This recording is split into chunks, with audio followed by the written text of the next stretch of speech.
ತಿಂಗಳಾಗಿಲ್ಲ ಪುನರ್ರಚನೆಯ ಮಾತು. ಸಚಿವ ಸಂಪುಟ ಪುನರ್ರಚನೆ ಆಗುವ ಸುಳಿವು ನೀಡಿದ್ರ ಹೊಸ ಸಂಪುಟ ಯಾರಿಗೆ ಶಾಕ್, ಯಾರಿಗೆ ಲಕ್? ಇದುವೇ ಚದುರಂಗದ ಎರಡನೇ ಸ್ಟೋರಿ, ಸಂಪುಟಕ್ಕೆ ಸರ್ಜರಿ.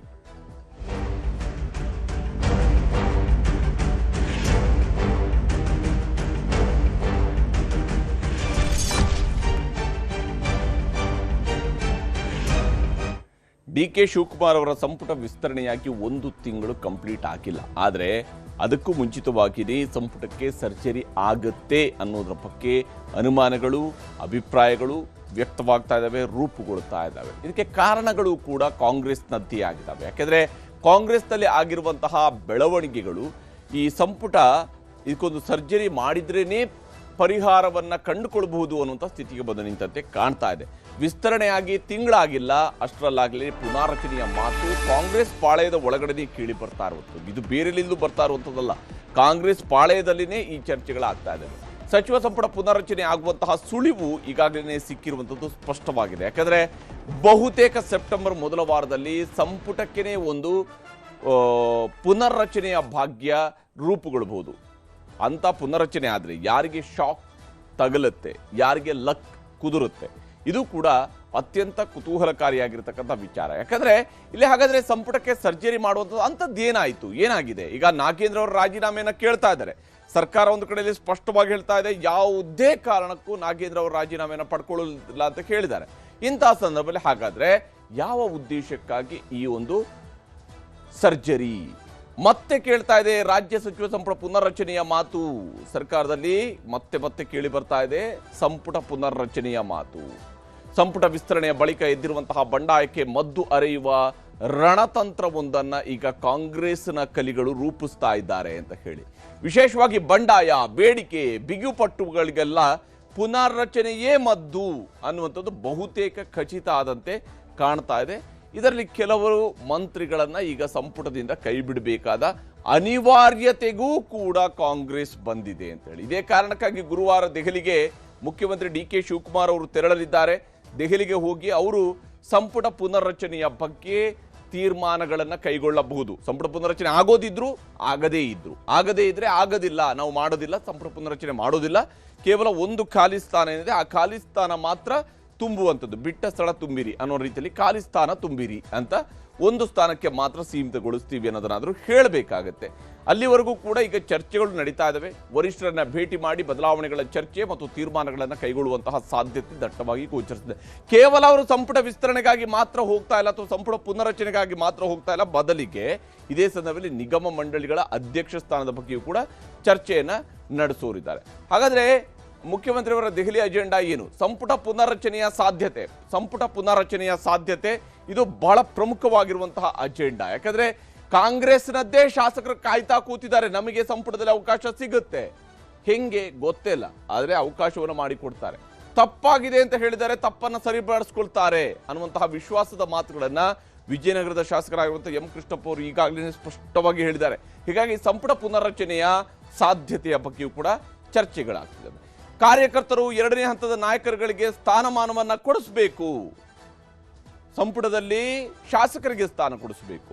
ಹಾಗೆಯೇ ಪಕ್ಷ ಅಧಿಕಾರದಲ್ಲಿರುವಾಗ ಸರ್ಕಾರದಲ್ಲಿ ತಮ್ಮ ಕಾರ್ಯಕರ್ತರು ಹಾಗೂ 2ನೇ ಹಂತದ ನಾಯಕರುಗಳಿಗೆ ಅವಕಾಶವನ್ನು ಮಾಡಿಕೊಡಬೇಕು, ಸ್ಥಾನಮಾನಗಳನ್ನು ಕೊಡಿಸಬೇಕು, ನಿಗಮ ಮಂಡಳಿಗಳಿಗೆ ಅಧ್ಯಕ್ಷರನ್ನು ನೇಮಿಸಬೇಕು.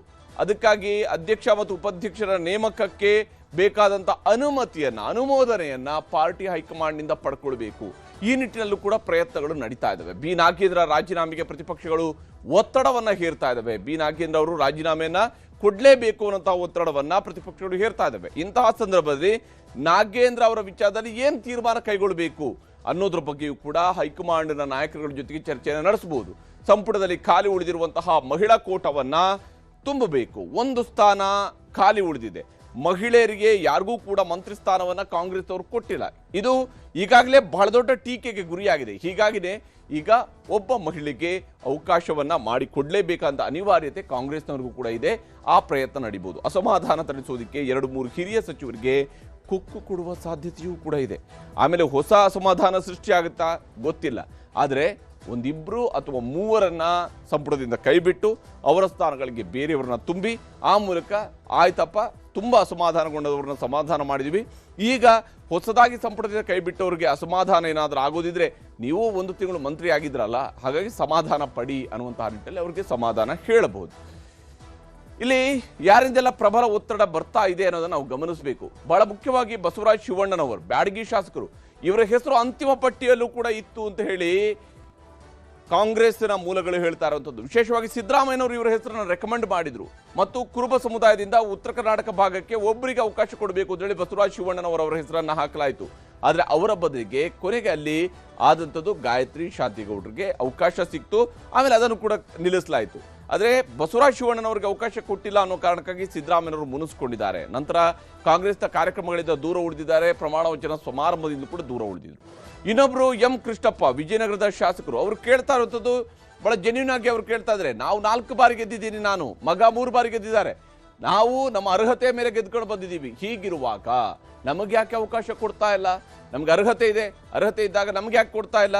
ಆಲ್ರೆಡಿ ಅವ್ರನ್ನ ಮನವೊಲಿಕೆ ಮಾಡೋದಕ್ಕೆ ಹೋಗಿರುವಂತಹ ಮುಖ್ಯಮಂತ್ರಿಯವರು ಮತ್ತು ಕಾಂಗ್ರೆಸ್ ಉಸ್ತುವಾರಿಯವರು ಇಲ್ಲ ನಮ್ಮಿಂದ ತಪ್ಪಾಗಿದೆ, ನಿರ್ಧಾರಗಳಲ್ಲಿ ಯಾವುದೋ ಸ್ವಲ್ಪ ತಪ್ಪಾಗಿದೆ ಅನ್ನೋದನ್ನು ಹೇಳಿದ್ದಾರೆ. ಅದನ್ನು ತಪ್ಪನ್ನು ಸರಿಪಡಿಸ್ತಾರೆ ಅಂತೇಳಿ ಅವರು ಕಾಯ್ತಾ ಕೂತಿದ್ದಾರೆ. ಎಂ ಕೃಷ್ಣಪ್ಪ ಅವರು ಕೂಡ ಕಾದು ಕುಳಿತಿದ್ದಾರೆ, ತಪ್ಪನ್ನು ಸರಿಪಡಿಸ್ತಾರೆ, ನಮಗೆ ಮಂತ್ರಿ ಸ್ಥಾನ ಸಿಗುತ್ತೆ. ತನ್ವೀರ್ ಸೇಠ್, ನರಸಿಂಹ ರಾಜ್ಯದ ಶಾಸಕರು, ಅವರು ಕೂಡ ಅಷ್ಟೇನೆ, ನಮಗೂ ಅವಕಾಶ ಸಿಗಬೇಕು, ಯಾಕಂದ್ರೆ ತಾನೂ ಕೂಡ ಅರ್ಹರಿದ್ದೇನೆ, ಹಿರಿಯ ಶಾಸಕರಿದ್ದೇನೆ, ಮೈಸೂರು ಭಾಗದವನು, ನನಗೂ ಕೂಡ ಅವಕಾಶವನ್ನು ಮಾಡಿಕೊಡಬೇಕು ಅನ್ನುವಂಥ ಆಗ್ರಹವನ್ನು ಅವರು ಮಾಡ್ತಾ ಇದ್ದಾರೆ. ಹೀಗಾಗಿ ತನ್ವೀರ್ ಸೇಠ್ ಅವ್ರಿಗೂ ಕೂಡ ಈ ಬಾರಿ ಅವಕಾಶ ಸಿಗುತ್ತಾ ಇಲ್ವಾ, ಈ ಪ್ರಶ್ನೆಗೂ ಉತ್ತರ ಸಿಗಬೇಕಾಗಿದೆ. ಇನ್ನು ಆಕಾಂಕ್ಷಿಗಳು ಇದ್ದೇ ಇದ್ದಾರೆ. ಸಂಪುಟ ಪುನರ್ರಚನೆಗೆ ಕೈ ಹಾಕೋದು ಹೌದು ಅಂತ ಹೇಳಿ, ಆದರೆ ಅದು ಮತ್ತೊಂದು ಸುತ್ತಿನ ಜೇನುಗೂಡಿಗೆ ಹಾಕುವ ಕೈ ಅನ್ನೋದೇ ಮತ್ತಿನ್ನೇನೂ ಅಲ್ಲ. ಆ ಕೆಲಸವನ್ನು ಮುಖ್ಯಮಂತ್ರಿಗಳು ಮಾಡಿದ್ರು ಅಂತ ಹೇಳಿದ್ರೆ ಜೇನುಗೂಡಿಗೆ ಕೈ ಹಾಕುವಂಥ ಕೆಲಸನೇ. ಹಾಗೇನಾದರೂ ಮಾಡಿದಾಗ ಅಲ್ಲಿ ಮತ್ತೆ ಹಿರಿಯರು ಬರ್ತಾರೆ. ಆ ಹಿರಿಯರು ಅವರು ಆಕಾಂಕ್ಷಿಗಳು, ಆ ಆಕಾಂಕ್ಷಿಗಳು ತಮ್ಮ ಆಸೆಯನ್ನು ಕೂಡ ವ್ಯಕ್ತಪಡ್ತಾರೆ. ಅದರಲ್ಲಿ ದಿನೇಶ್ ಗುಂಡೂರಾವ್, ಗಾಂಧಿನಗರದ ಶಾಸಕರು, ಗದಗದ ಶಾಸಕರಾಗಿರುವಂಥ ಎಚ್ ಕೆ ಪಾಟೀಲ್ರು, ಹಿರಿಯರು, 3 ವರ್ಷಗಳ ಕಾಲ ಮಂತ್ರಿಗಳಾಗಿದ್ದರು ಸಿದ್ದರಾಮಯ್ಯನವರ ಸರ್ಕಾರದಲ್ಲೂ ಕೂಡ ಕಳೆದ ಬಾರಿ. ಆದರೆ ಈಗ ಅವಕಾಶ ಇಲ್ಲ, ಹೀಗಾಗಿ ಅವರು ತಮ್ಮ ಅವಕಾಶದ ನಿರೀಕ್ಷೆಯಲ್ಲಿದ್ದಾರೆ. ಇನ್ನು ಎಸ್ ಎನ್ ನಾರಾಯಣಸ್ವಾಮಿ ಇದುವರೆಗೂ ಕೂಡ ಅವಕಾಶ ಸಿಗದೆ ಕಾದು ಕುಳಿತಿರುವಂತಹ ನಾಯಕ.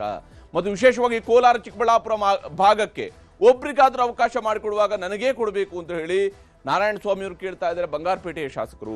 ಇನ್ನು ಶಿರಾ ಶಾಸಕರಾಗಿರುವಂಥ ಟಿ.ಬಿ. ಜಯಚಂದ್ರ ಕೂಡ ಮುನಿಸ್ಕೊಂಡಿದ್ರು, ಬೇಸರದಲ್ಲಿದ್ರು, ಅವ್ರನ್ನೂ ಮನವೊಲಿಕೆ ಮಾಡಲಾಗಿದೆ. ಅವರು ಕೂಡ ಹೇಳ್ತಾ ಇರುವಂಥದ್ದು ಹಿರಿತನಕ್ಕೆ ಬೆಲೆ ಇಲ್ವಾ ಅಂತ ಹೇಳುವಂಥದ್ದು. ಹಾಗೆಯೇ ಇಲ್ಲಿ ಮಹಿಳಾ ಕೋಟ 1 ಸ್ಥಾನವನ್ನಂತೂ ಮಹಿಳೆಯರಿಗೆ ಕೊಟ್ಟೇ ಕೊಡ್ತಾರೆ ಅನ್ನೋದು ಗ್ಯಾರಂಟಿ ಖಚಿತ ಇದೆ ಅದರಲ್ಲಿ. ಆದರೆ ಅದಕ್ಕೆ ಯಾರು ಅನ್ನುವ ಪ್ರಶ್ನೆಗೆ ಇನ್ನೂ ಕೂಡ ಉತ್ತರ ಸಿಕ್ಕಿಲ್ಲ. ಆ ಯಾರು ಅನ್ನುವಂಥ ಉತ್ತರ ಸಿಗದೇ ಇರುವ ಕಾರಣಕ್ಕಾಗಿ ಲಕ್ಷ್ಮೀ ಹೆಬ್ಬಾಳ್ಕರ್ ಅವರು ಟ್ರೈ ಮಾಡ್ತಾ ಇದ್ದಾರೆ.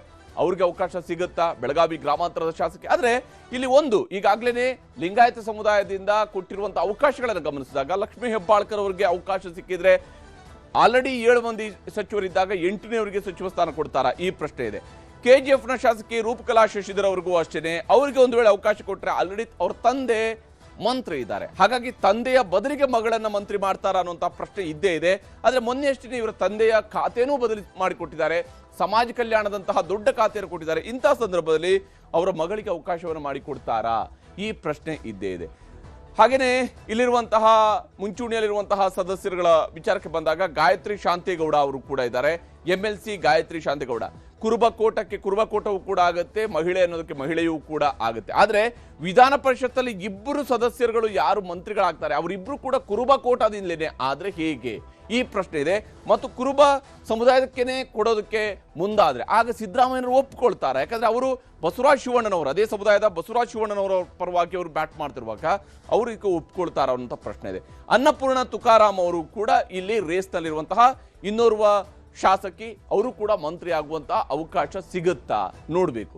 ಇವರಲ್ದೇನೆ ಇನ್ನೂ 2 ಇರುವಂಥದ್ದು. ಅದರಲ್ಲಿ ಒಬ್ರು ಮೂಡಿಗೆರೆಯ ಶಾಸಕಿಯಾಗಿರುವಂತಹ ನಯನಾ ಮೋಟಮ್ಮ ಅವ್ರಿಗೂ ಕೂಡ ಈ ರೇಸ್ನಲ್ಲಿದ್ದಾರೆ. ಮತ್ತು ಖನೀಜ್ ಫಾತಿಮಾ ಅವರನ್ನ, ಕಲಬುರಗಿ ಉತ್ತರ ಕ್ಷೇತ್ರದ ಶಾಸಕಿ ಖನೀಜ್ ಫಾತಿಮಾ, ಇವರಲ್ಲಿ ಯಾರನ್ನ ಮಂತ್ರಿ ಮಾಡಬಹುದು ಅನ್ನೋದ್ರ ಬಗ್ಗೆಯೂ ಕೂಡ ಚರ್ಚೆಗಳು ಇದ್ದೇ ಇರುವಂಥದ್ದು. ಇದಾಗಿತ್ತು ಇವತ್ತಿನ ಚದುರಂಗ. ನಮಸ್ಕಾರ.